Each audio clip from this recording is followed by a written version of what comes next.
Tomara que dê certo agora. Eu vou. Oi, tudo É, bem? Eu vou pegar aqui o meu filho. tudo. Tu tá me ouvindo agora? Oi, Lígia. Tá ouvindo? Tô. Ainda um pouco falhando tua voz.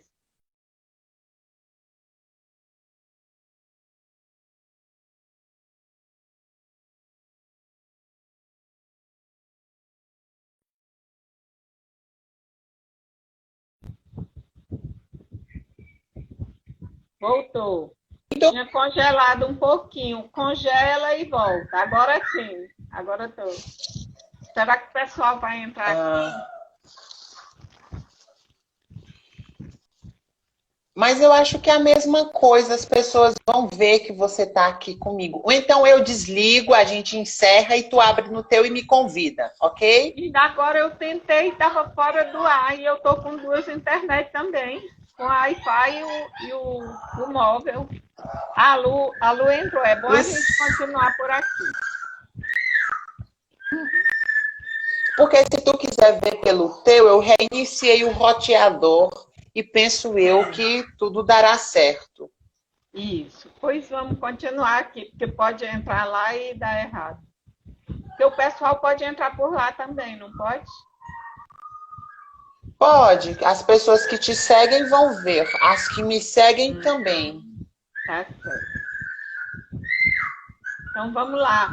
Vamos falar sobre como iniciou. São bebês aí, crianças. São, mulher, são os meus filhos, papagaios. Ser mãe de papagaio não é fácil. Olha, eles dão um alô pra. Muito bem! Vamos lá, meu filho. Você quer fazer a live? Venha, pô, venha. Mulher, as crianças são assim. É, são. Venha fazer a live com a tia. Diga, Oi, tia, eu gosto de Rafael. live. Eu sou um Ui, papagaio foi eu anti-Bolsonaro. pensar que era O meu criança nome de é. verdade. Minha filha, o nome dela é Dilma Vana e o outro é Jean-Lu Lula. Lula livre, leve e Oi, solto. gente, São que meus linda. filhos. Que linda, que lindo.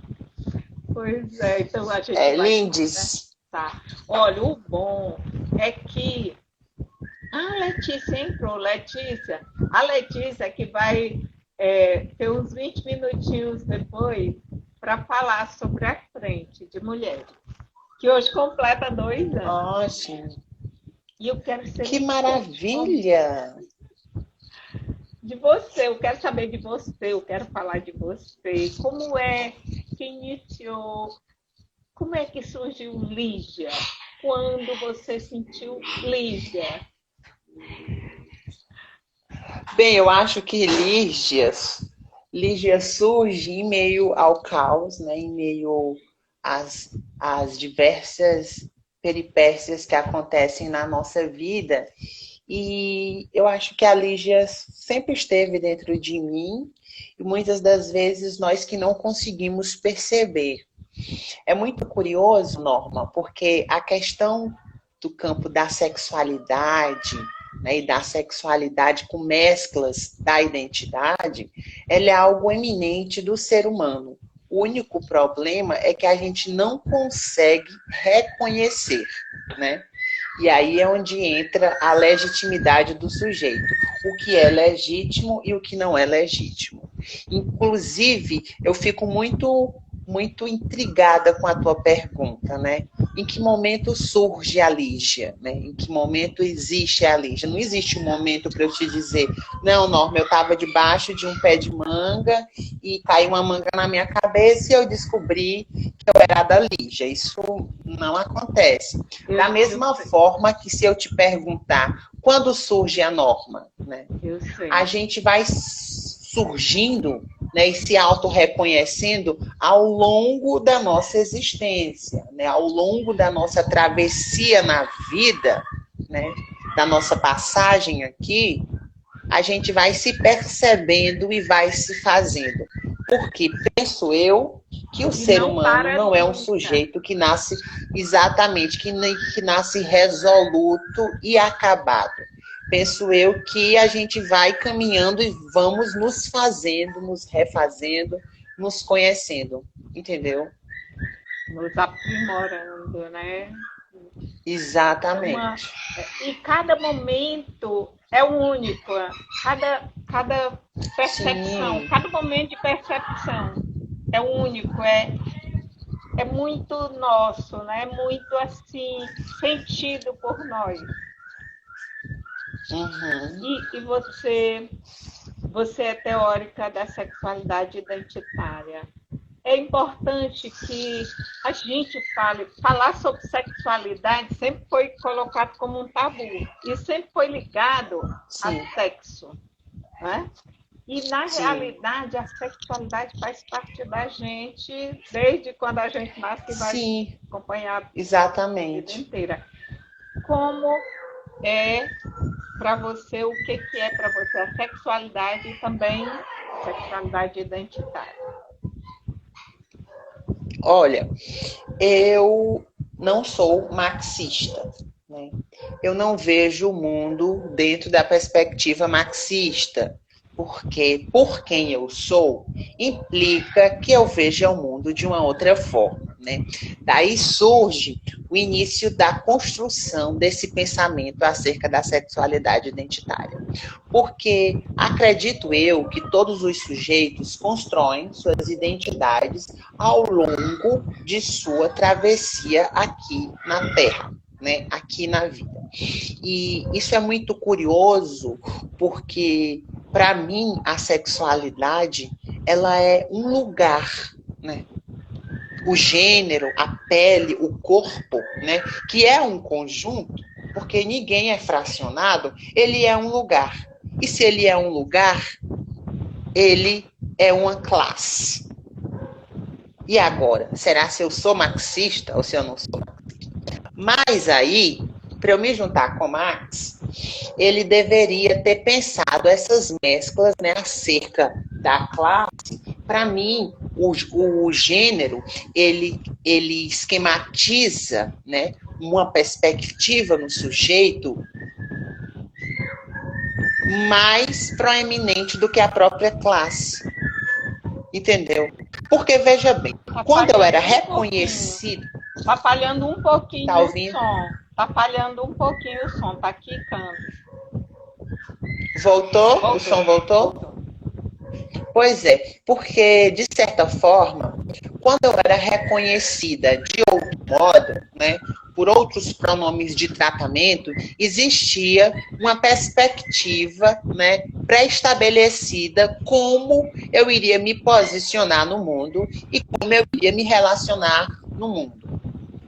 Alguns anos atrás, quando eu fiz o processo de reconhecimento nominal junto aos órgãos, né, e mudei os documentos, eu percebi que a minha vida mudou, totalmente. Mas essa mudança, ela insurge a partir do momento que eu começo a ser reconhecida como Ada Lígia. Então, a partir do momento que eu sou reconhecida como Ada Lígia, insurge na minha vida diversas circunstâncias que me fazem questionar a minha existência. O que é ser Ada Lígia? Como é ser Ada Lígia? Porque ser humano, eu sou o mesmo ser humano que nasci. Obviamente não, que a gente vai tentando ser uma pessoa melhor, né? Cuidar das plantas e da natureza. Mas eu tenho a mesma consciência de humano que eu iniciei o meu processo na vida, né? Mas a partir do momento que eu sou reconhecida como uma mulher, né? E essa mulher, ela tem uma pele, ela tem um corpo, ela tem uma identidade, né? E uma identidade que é marcada, né, e enladeada por dedos que a apontam até o final de sua existência. Então, para mim, a sexualidade, né, a sexualidade identitária, que é quem nós somos, como nós nos mostramos, ela é o mecanismo crucial de uma perspectiva que norteia a nossa vida, entendeu? Inclusive, é curioso, porque nós percebemos, Norma, que o tempo que nós vivemos é um tempo de conflito, de muitos conflitos, de conflitos do movimento de mulheres, do conflito de movimentos questionamentos acerca de raça e etnia, de habitação, de moradia, né? Diversos conflitos. E isso é uma coisa muito curiosa, né? Porque o tempo que nós temos, ele não é nosso, entendeu? Esse tempo que nós estamos falando aqui, que é medido por aquele sujeito acolá, o relógio, ele é 50 vezes mais acelerado do que o tempo meu e seu, do que o nosso batimento cardíaco. E nós vivemos em função desse tempo, que não nos permite parar para pensar, para questionar quem nós somos, o que é a nossa identidade. A identidade não é um privilégio meu. A identidade é uma perspectiva de todos os sujeitos. Todos nós temos uma identidade. E todos nós construímos a nossa identidade ao longo da nossa vida. A única diferença é que existem identidades reconhecidas e identidades que não são reconhecidas. Isso. E colocam, ao nascer, colocam um script de acordo com o sexo biológico ao nascer. E aqui vai ser um menino e vai ter esse comportamento, aqui vai ser uma menina, vai ter esse comportamento. Uma isso. Tem uma coisa pré-estabelecido. Mas aí eu te pergunto, o que é sexo biológico? Né? O que é o sexo biológico? O que é o biológico? Quem inventou o biológico, né? Porque eu tenho um sexo biológico. Todo sexo é biológico porque o sexo, ele é psíquico. Ele é aqui, né?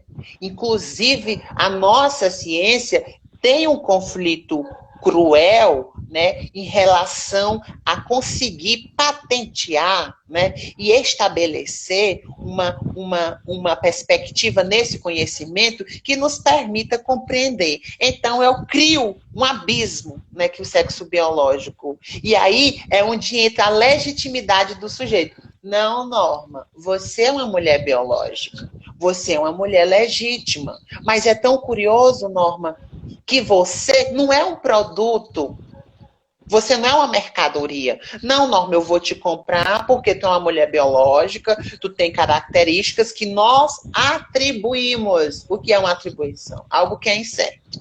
Então, eu acho que tu pode ter um bebê com ou contra a sua vontade, e eu acho que tu é uma mulher biológica. E o que é essa pessoa biológica? Em que circunstância esse pensar biológico, ele surge como a violência? Porque eu sou uma pessoa biológica. Eu tenho material genético, eu tenho cromossomos. Eu consigo me reproduzir, inclusive me reproduzir de inúmeras formas, como a maior parte dos sujeitos. Então, por que eu não tenho autenticidade? Por que eu não sou uma mulher biológica? E é tão curioso que aí a gente pensa, né, sobre o poder que a ciência tem sobre o sujeito. Inclusive a ciência da saúde em patentear e legislar quem vai ser e como vai ser. Não, eu acredito que é um menino porque tem características que eu acho que é um menino. Então deve ser assim. Deve ser criado solto, dando um tiro de baladeira. Aquele lá é uma menina, eu vou criar trancada em casa, né? Eu vou criar fazendo comidinha, eu vou criar com circunstâncias na quais ela precisa ter uma conciliação com a subjugação, e nós temos que discutir isso, né? Em que circunstância nós criamos as nossas crianças, né? O que elos de conotação de sentido nós passamos para nossas crianças, né? E como, em que circunstância nós criamos essas prisões, né? A Lu fala aqui, a Letícia fala, o sexo biológico também é uma construção social, que você falou, né? E a Lu Rebordosa, biológico do ponto de vista de quem? Explicado por quem? Né? Ah, muito boa essa pergunta. Inclusive, biológico por quem? Quem são esses biólogos, né? Quem são esses pioneiros, né, desse discurso. São pessoas que eu não conheço, que não troquei figurinha com eles, que não me convidaram para participar dessa construção desse pensamento e não me convidaram lá também para atribuir questões, porque eu queria também ter ajudado a construir e atribuir questões que me permitissem, isso aqui, ó, respirar, que me permitissem viver. Então, a nossa ciência, ela é uma ciência cartesiana, né? Ela é uma ciência eurocentrada, inclusive que bebe também muito da herança judaica cristã, que nós ocidentais vivenciamos isso todos os dias. Então, quem são esses homens, né? Quem são esses homens brancos, detentores do saber, né? Que atribuem ao meu corpo circunstâncias que não são pensadas por mim, que não são pensadas com a minha participação. Então, a pergunta do Fabrício é: Lígia, como é implicada a raça para você, enquanto mulher negra? Eu acho essa pergunta muito pertinente, né? Porque a gente começa, né, Norma, a pensar um emaranhado. Nós estamos exatamente nesse momento falando sobre o quê? Sexualidade identitária. Isso é a sexualidade identitária. Né? É o quê? A cor da minha pele. Quem nós somos? De onde que nós viemos? E essa é uma pergunta que eu tenho me feito nesses últimos momentos, né? E tenho me questionado. Quem eu sou? De onde eu venho? Quais são as minhas crenças? Qual é a minha cultura? Quem são os meus ancestrais? Né? Quem são as minhas ancestrais? Por que eu consigo, Norma, reconhecer a pintura de Mona Lisa, entendeu? E não falo nenhum dialeto, nenhuma língua dos povos originários do Brasil, dos povos originários de África. Então, nesse momento, me entra o quê? Um abismo. Me entra uma pausa, que eu tenho que ficar calada, né? E pensar quanto de silêncio existe, né? Em relação a isso. E é uma questão crucial, né, da identidade, é a gente conseguir se reconhecer. Porque todo mundo fala, eu tive uma avó que tinha um olho azul, que não sei o quê e tudo mais. Isso é um romance, isso é lindo. Não, mas a minha tataravó, ela foi pega no mato com laço, com cachorro. Que horror, né? E a gente reproduz isso e não entende quem são, né? Em que circunstância nós estamos aqui. E isso é muito cruel, porque quando você rouba a ancestralidade, a cultura, a ciência, o saber de um povo, ele está suscetível a viver o quê? A dominação. Ele está suscetível a viver a dominação. Nós vivemos um processo de dominação.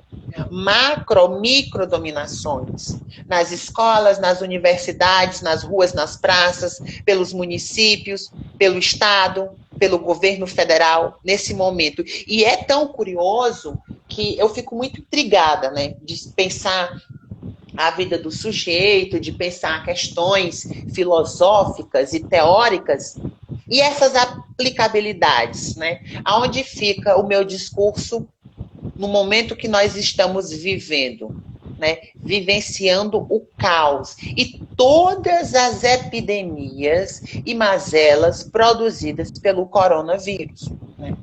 Porque o coronavírus, ele surge apenas como uma espetacularização, né? Mas outros problemas sociais são desencadeados a partir disso. Né? Exatamente. Existe uma perspectiva cruel, né, de quem é escolhido para morrer, quem vai morrer e como vai morrer. A gente sabe a cor de quem é escolhido. Exatamente, nós sabemos a cor de quem vai morrer. E essa questão da raça, ela é muito forte, sim. Ela é uma questão muito forte e é uma questão que ela é uma questão um tanto cruel, porque ela é posta para nós, entendeu? Hoje, eu sei cuidar, Norma, dos meus cabelos, entendeu? Eu sei cuidar dos meus cabelos. Eu tenho cabelos crespos porque eu sou uma mulher negra, entendeu? Poderia ser uma mulher negra de cabelos lisos também, mas os meus são crespos. Mas muitos anos da minha vida, isso me foi um conflito, porque eu não sabia cuidar dos meus cabelos. Porque ninguém ensinou as mulheres da minha família a saberem lidar com o seu próprio cabelo. O meu cabelo fica de todas as formas, entendeu? Então, por que eu não vou admirar, não vou ver isso como algo genuíno, como algo formidável? Mas não, eu preciso domar, eu preciso disciplinar os meus cabelos, porque nós vivemos numa sociedade dotada de normose e disciplina e controle. Nós vivemos a sociedade vigiada. Nós vivemos vigiada. Totalmente. Você escreveu um artigo maravilhoso aqui para o Ocorre Diário com o título Ao que não se vê com olhos. Fale sobre esse título, é muito instigante. Pode falar. Ah, para mim falar? Sim. Eu acho que esse título, ele surge de uma amizade minha com um caboclo lá do outro lado, né? Que ele fala, tem um livro muito lindo dele, que eu acho um livro muito romântico, né? Um livro do Le Breton, que é Antropologia do Sentido, né?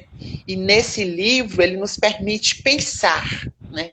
E nos convida a questionar muitas coisas. E ao que não se vê com os olhos, o que não conseguimos ver com os olhos e que todavia existe, entendeu?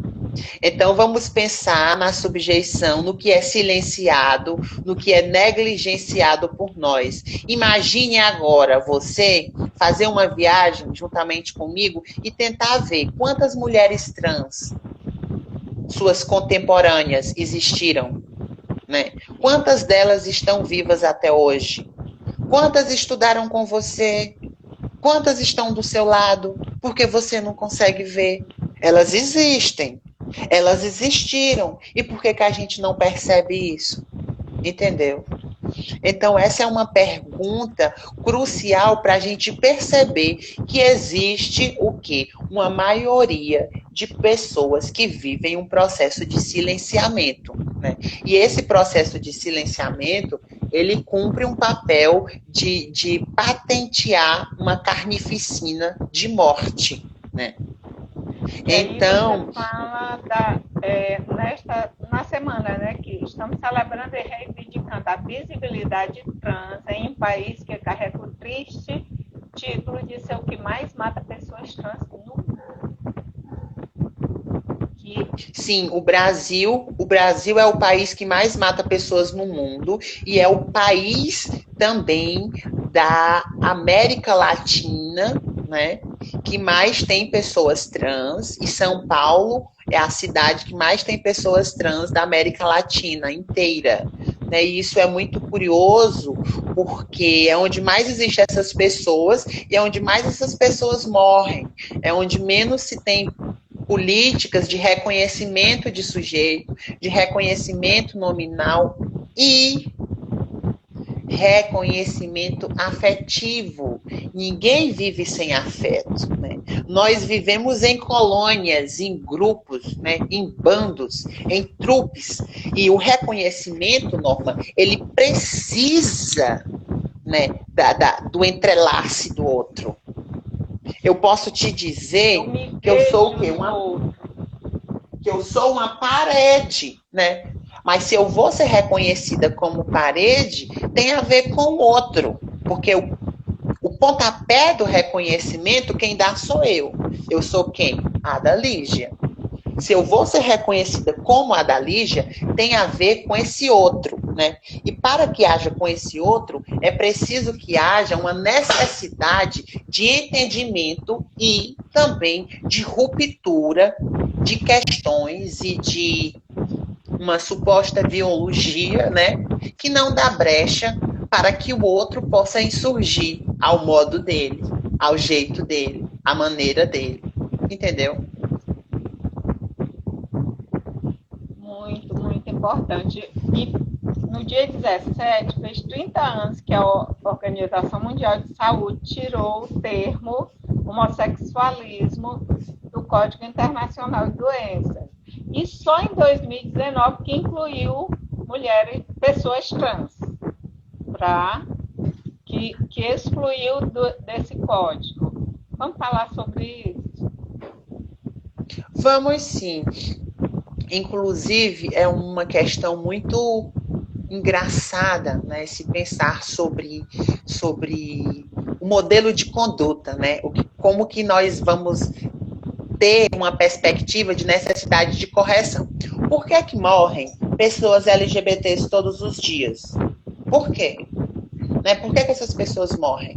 Essas pessoas morrem partindo de um pressuposto de que exista uma necessidade de correção, nem que, para que essa correção aconteça, seja necessária a morte, né? A morte prematura de todas essas pessoas.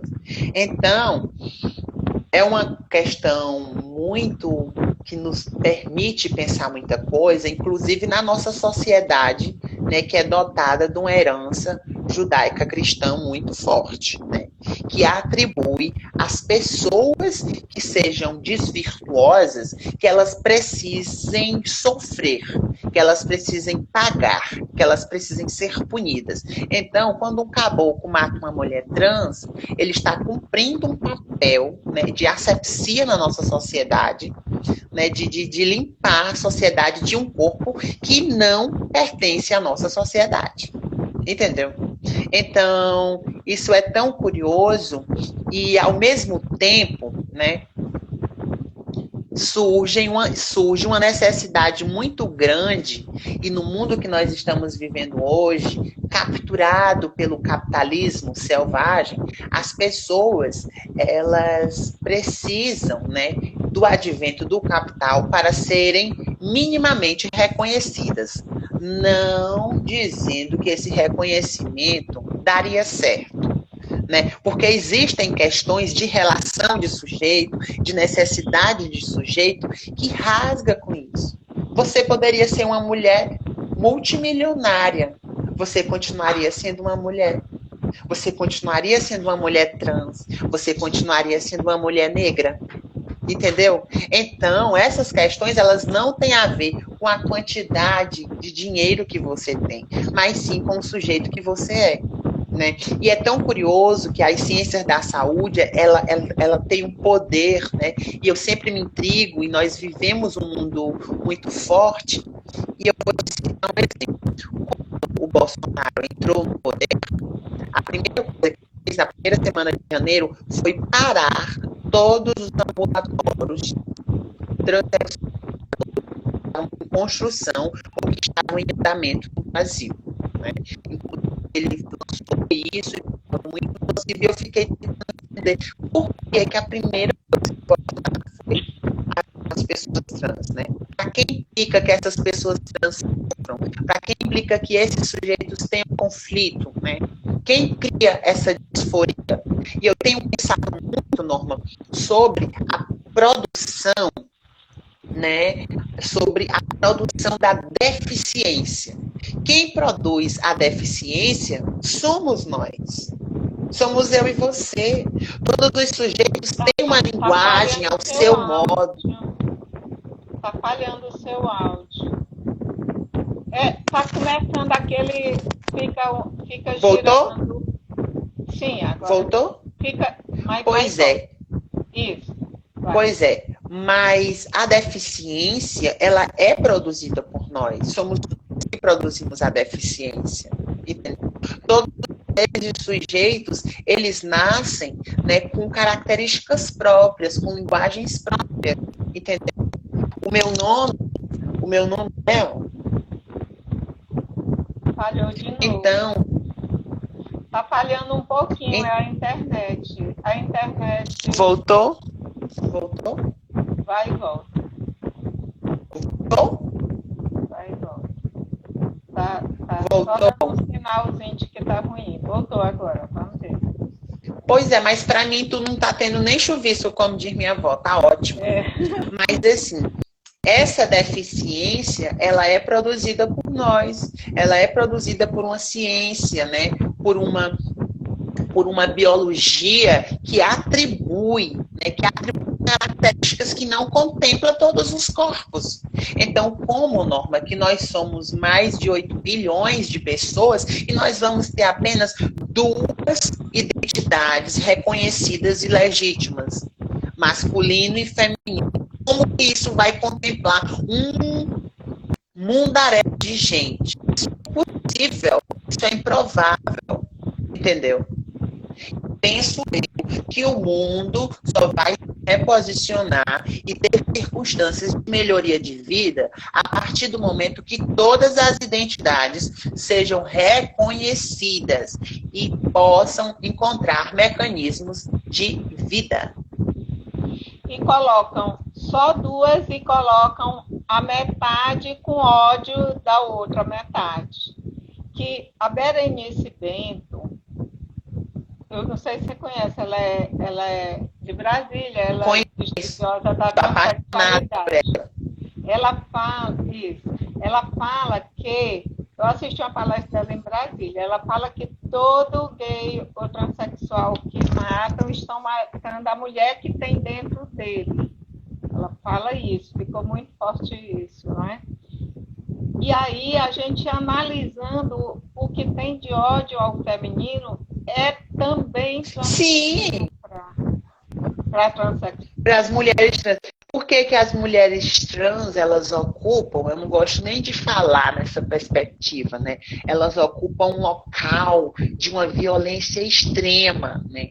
E de uma violência muito cruel. Muitas das violências que eu sofri foram violências de pessoas de relação de parentalidade, né? De você ouvir, mas você quer ser uma mulher, né? Você anda como uma mulherzinha, você se comporta como uma mulherzinha. E eu ouvi isso de mulheres, né? De mulheres da minha família. Então, aí a gente percebe em que circunstância nós, mulheres, reconhecemos a masculinidade. E como que nós passamos essa masculinidade reconhecida para os nossos filhos, né? Para as novas gerações, e essas questões, elas são questões muito eminentes na vida do sujeito, entendeu? E a gente precisa pensar sobre isso, né? A gente precisa pensar sobre isso. E existe um local, a partir do momento que eu sou reconhecida como mulher, existe também o reconhecimento das violências que devam ser aplicadas à mulher. Mas você é frágil porque você é mulher. Eu posso te assediar porque tu não é mulher, então lava a louça. Tu não é mulher, então faça isso. Tu não é mulher, então age assim, assim, assim, assim, entendeu? Então, existe um lugar pré-estabelecido para o que nós acreditamos, para o que nós julgamos como feminino, para a força inferior, para a força emotiva, né? Para a fraqueza, para a incapacibilidade de lógica. Como assim? Quem que disse isso? E na sexualidade identitária, você faz esse aprofundamento dessa análise do que é ser mulher, do que é ser mulher trans. O transfeminismo, no feminismo, né, eu participo do movimento feminista e tem várias formas com suas especificidades. Tem o feminismo negro e tem o transfeminismo. Você é uma transfeminista, né? Sou. Porque isso é um lugar, né? Existem concepções, né, do feminino, né, de um feminino selvagem, né, de um feminino, como diz a poetisa Elizabeth Campos, que tem a ver com as guerras que eu quero fazer, vem das guerras que fazem a mim. Entendeu? E eu acho essa uma parte belíssima, sublime desse poema da Elizabeth Campos. E tem a ver com exatamente isso. Eu sempre fui uma mulher. E eu sempre fui uma mulher ao meu modo. Porque todas nós mulheres encontramos e vivenciamos diversos modos de viver a nossa feminilidade. E uma feminilidade construída na nossa perspectiva. Entendeu? E isso é muito forte. Porque isso, Norma, cria uma vazão, isso cria frechas, isso cria canaletas que possam escoar a vida. Nós precisamos, Norma, traçar mecanismos que disponibilizem vida. Somente. Nós precisamos propor vida. E discutir as questões que causam mecanismos de violência nos sujeitos é pensar potências de si, potências da vida, potências de nós duas, né? Potências de si mesmo. Na biodança, o princípio biocêntrico, ele traz essa perspectiva de uma mudança de vida, em que toda a vida está no centro. O antropocentrismo, ele trouxe um poder de destruição muito forte para a humanidade. Sim. Por isso que tanta violência. E o princípio biocêntrico, ele traz o respeito a toda a vida. E a minha ligação com o outro pela afetividade, pela sexualidade, pela criatividade, pela transcendência, pela vitalidade.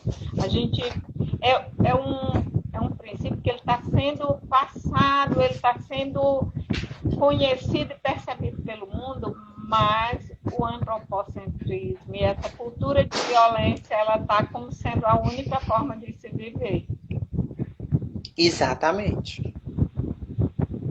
E a gente precisa mudar a forma de viver. Exato. Porque a natureza, por exemplo, a gente aprendeu que a natureza está fora de nós, e nós somos natureza. A natureza e nós não tem diferença. Aí tem uma coisa muito linda também, pensando isso, que tem a ver com o corpo, né? Os teóricos do corpo, eles não falam o corpo, né? Não falam o meu corpo. Eu sou o corpo. Nós somos o corpo. Nós tomamos posse dos nossos próprios corpos. Entendeu? Então, isso é uma questão muito curiosa. E isso também, inclusive, me permite pensar agora o conflito que nós temos com as pessoas trans, com as pessoas de identidades diversas, com identidades fluidas, é exatamente a relação de poderio que elas têm com o próprio corpo, de retomar o próprio corpo, de construir o próprio corpo, de ressignificar o próprio corpo, de fazer com o corpo um mecanismo de um instrumento, né, de um instrumento de vazão do seu conhecimento, dos seus desejos, e o desejo não como aquilo que nos falta, mas o desejo como aquilo que nos move, que nos dá potência de agir, né? Lígia, eu quero falar aqui para a Letícia que quando a gente vai continuar até o final a conversa, aí quando encerrar eu abro uma live com ela na página da frente, que ela vai falar sobre o aniversário da frente, mas eu quero que você vá assistir, tá bom? Sim, quero claro. continuar com sim. você até o final da hora, aí depois eu abro com você, viu, Letícia? Continue. Essa conversa tá ótima, gente. Mulher, tu viu os meus brincos? Que lindos. Eu tô jogando os cabelos para trás para tu ver os brincos, mas também que tá caindo na cara. Mas olha que brinco lindo. Esses brincos, eles são das rendeiras de bilro, né? Sim. Das rendeiras de bilro do Delta do Parnaíba, que combinam com a minha blusa. Você consegue ler o que há escrito? Ao contrário. Lagoas do Norte. Pra quem? Pra quem? Pois é, a Lúcia disse que tá com saudade de você. Ai, um grande beijo à Lúcia, um grande beijo aos povos das águas, aos povos da beira d'água, que resistem, né? E que se fazem resistência e que criam mecanismos para a gente continuar acreditando na vida. E dentro dessa concepção de mulher, de mundo, de corpo, como a moda ela entra na sua vida, como fazer o curso de design de moda traz, o que ele traz para a Lígia? Bem, o curso de design de moda... ou o contrário. Muito boa essa sua pergunta. Olha, eu acho que a moda é um instrumento crítico, né? A moda é um instrumento crítico de compreensão do sujeito, do ser humano, né? A moda, ela surge para compreender a necessidade do ser humano, né? As peripécias, as fissuras do ser humano. Né? E não o ser humano para vestir a roupa da moda, né? Porque isso não tem nada a ver com a moda. Eu queria mandar um grande beijo para um boi de salto que faz cinema, que faz poema pelas películas. Mas assim, a moda, ela tem me permitido muito compreender essas questões, né? Inclusive, eu sempre digo que o meu campo de atuação, que é a moda, me permite fazer caminhos transversais, né, com todas as outras ciências, e me permite ir e vir, voltar, refazer, ressignificar e pensar a nossa existência, o nosso corpo, a nossa identidade, a nossa pele, o nosso sexo, o nosso desejo, né? Como que é construído o nosso desejo? Quem implica na construção do nosso desejo? Entendeu? Então, tudo isso é uma cadeia que precisa, e aí eu volto a falar do meu relógio, de uma pausa, de um momento, para a gente pensar sobre isso. A sua foto aqui no Acosta Diário tá linda, a foto no espelho. Sim, mostrar, inclusive, aquela foto, olha, essa foto, ela foi feita num dos auditórios da UFP, por uma moça de Santa Cruz do Milagre. Manda para a Milena. Tá linda. A Milena que fez essa foto na abertura de um congresso, né, que me chamaram para proferir umas palavras. Foi um dia muito bom, eu fiquei muito feliz nesse dia. Mas vamos, minha filha. Continue.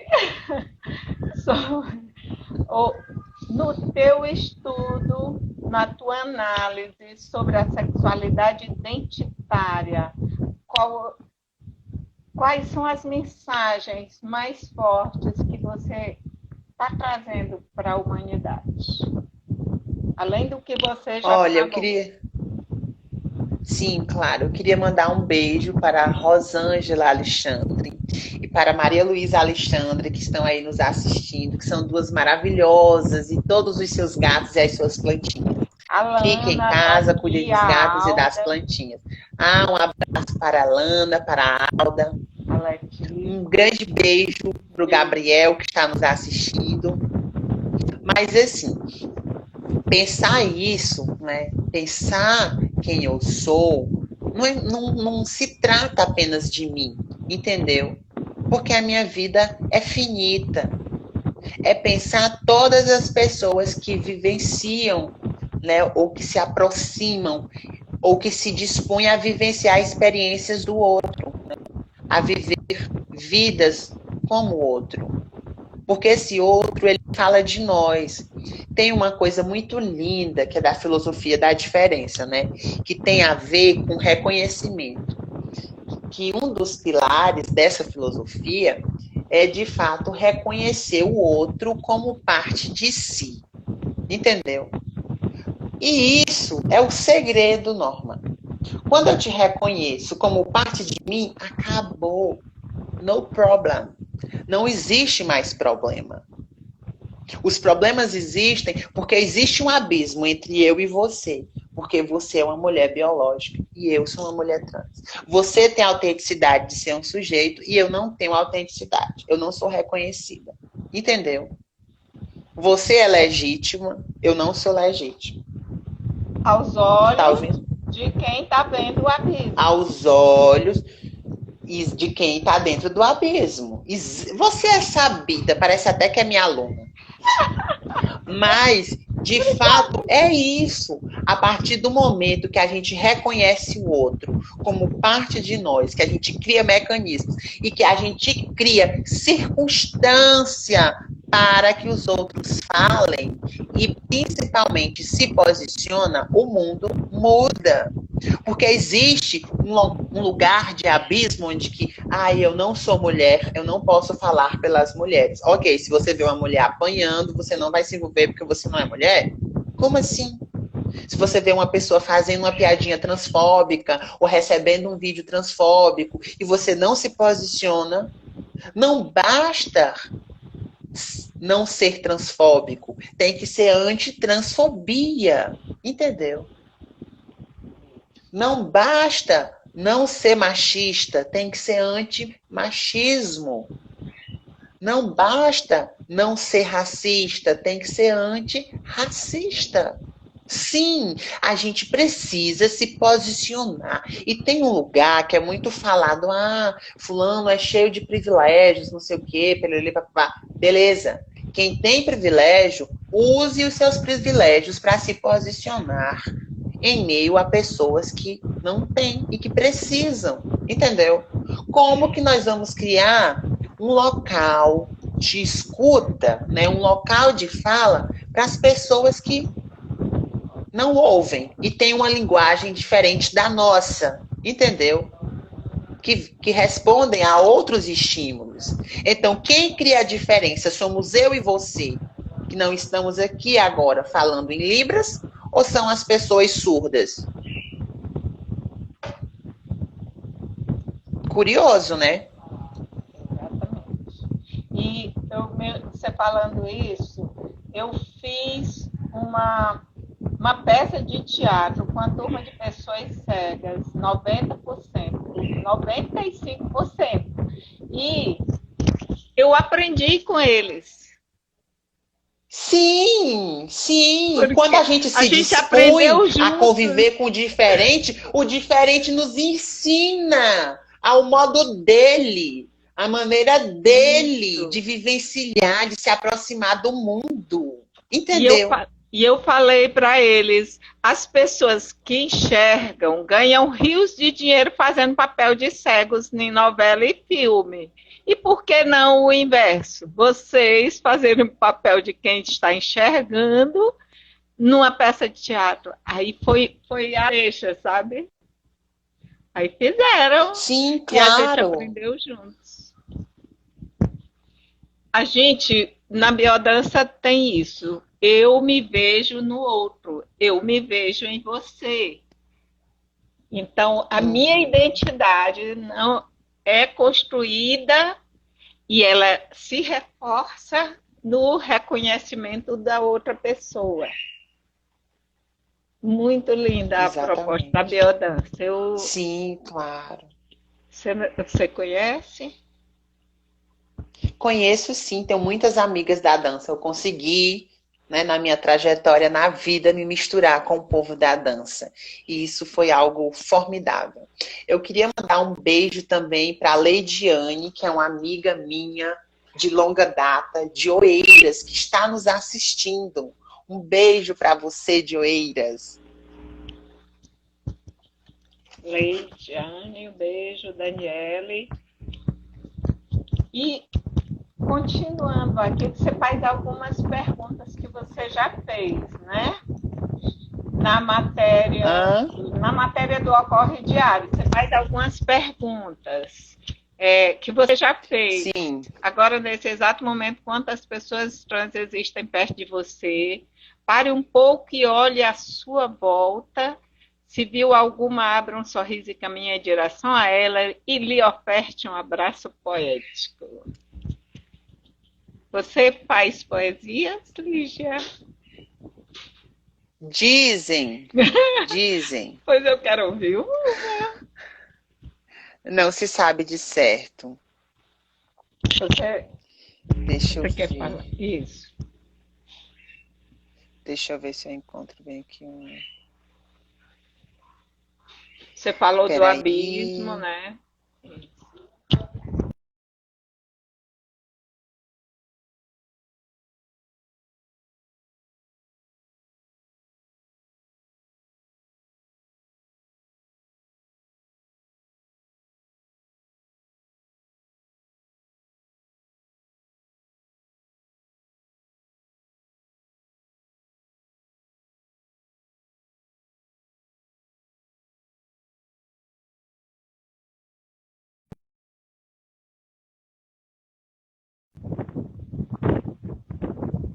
Falhou agora. Voltei. Ah, voltou. Você viu a foto? Sua foto? Vi, eu tô mandando aí uma poesia para Sim. ver se eu consigo ver. Isso, boa, deu Ah, tá. certo. Lá se vem a suicida virtual, aquela que se rasga em palavras, que se transfigura em sangue e picha com lágrimas, a mesma que se apaixona todos os dias pelas mais diversas e é impedida de tocar. Todas as noites ela vomita, regurgita o afeto nutrido ao longo do dia, pois amar, beijar, transar, andar com uma mulher trans ainda é pecado. Por mais bonita que seja, sábia, prendada, finíssima, não lhe adianta nada.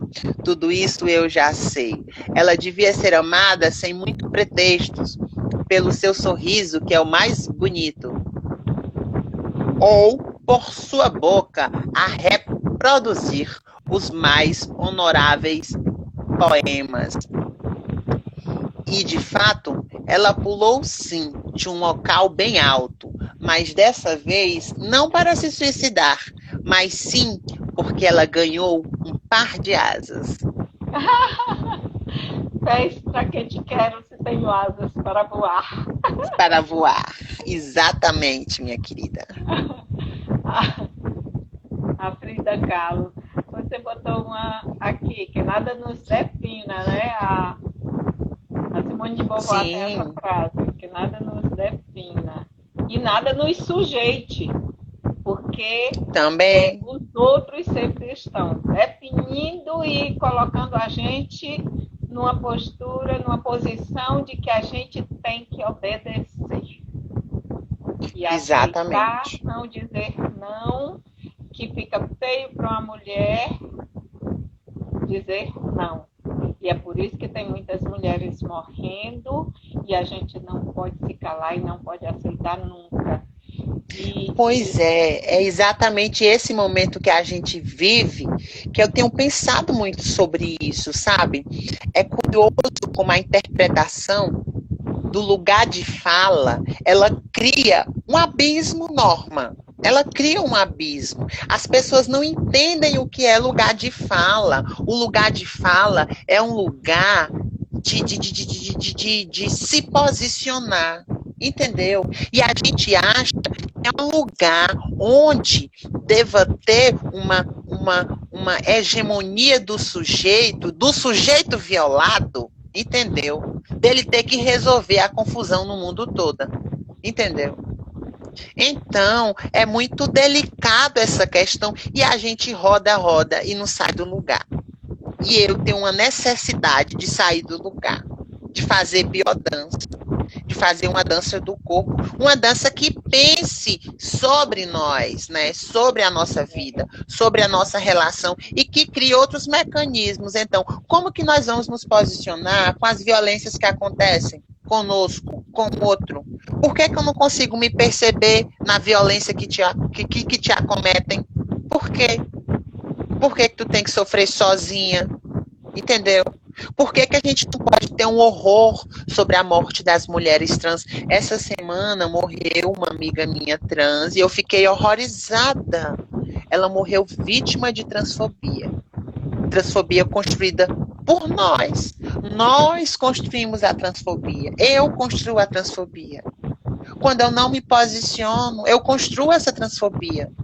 Eu naturalizo o que não é natural. A morte prematura de pessoas não é natural. Não é. E quando a gente se cala, quando a gente fecha os olhos, quando a gente empurra para o outro, a gente naturaliza tudo isso, a gente cria condições para que isso continue acontecendo. Entendeu? E torna invisível o que está escancarado, que é essa violência. Exatamente. Que é essa transfobia. Que precisa precisa falar, mostrar e denunciar antes que aconteça uma morte.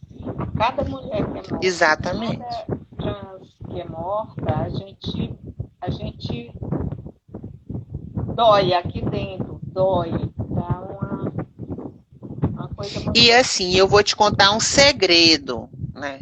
Quando essa dor começar a tocar vários corações, ela deixa de ser dor, entendeu? Quando essa dor tocar o coração dos homens, né? Tocar o coração das pessoas, de todas as pessoas, de todos os sujeitos, ela deixa de ser dor, né? Porque essa é uma dor que ela tem um local de uma totalidade de violência. Por que só a gente sofre? Por que só a gente sente a ausência de liberdade de viver, de respirar, de tirar a blusa e de andar como quiser? Entendeu? Onde está o nosso direito de ir e vir? Onde está o nosso direito de se conhecer, de se aproximar, de amar? Quem que me impede de amar? Quem? É muito estranho. Lígia, não sei quanto tempo já tem aí, né? Mas a conversa está maravilhosa. A Letícia falou que depois a gente vai fazer a nossa, falando sobre a frente, que ela teve um compromisso, né? Aham. E eu te convido de já, quando retomar o Sob Outro Olhar, gente, quem quiser assistir o Sob Outro Olhar, tá no YouTube, vocês podem se inscrever na página, assistir os programas anteriores, mas nós, nesse momento, estamos sem gravar e sem ir para a rádio. Eu e Leide, é um programa da gente que passa na TV Antares e TV Assembleia, mas de já eu lhe convido a participar do Sob Outro Olhar quando a gente retomar as gravações, tá bom? Obrigada, eu fico lisonjeada. E quando voltar a Terezinha, depois que passar todo esse caos, espero que todas estejamos juntas, vivas e com saúde, traçando metas, porque precisamos adiar o fim do mundo. Como está você nessa pandemia? O que você tem feito? Olha, nessa pandemia eu tenho feito comidinhas para mim, para minha família, tenho cuidado das minhas plantas, né? Tenho participado de muitas lives, tenho costurado máscaras de tecido aqui para casa, para os vizinhos, para os amigos, né? Tenho tentado fazer coisas para compensar, né? Essa vida. E é tão curioso, Norma, que ficar em casa, né, é algo que é roubado de nós. Por que nós temos que sair de casa? Por que nós somos tão habituados a ter uma vida fora, a ter uma vida produto, a viver um horário de relógio, né, a viver uma cronologia de tempo que não nos permite parar e perceber quem nós somos, entendeu? Então, esse momento, ele gera caos, não é simplesmente porque devemos ficar em casa, é porque não nos ensinaram a ficar em casa, não nos ensinaram a cuidar do nosso corpo, da nossa saúde, não nos ensinaram a se proteger em momento de caos e de pandemia. Nós não fomos ensinados. Então, como que eu vou ficar em casa se eu não sei como é ficar em casa? Me diga bem. Não, eu estava pensando nisso hoje, nesses tempos, eu já ficava mais em casa, mas há uns 20 anos atrás, eu não suportava ficar em casa. Eu estava na rua muito resolvida.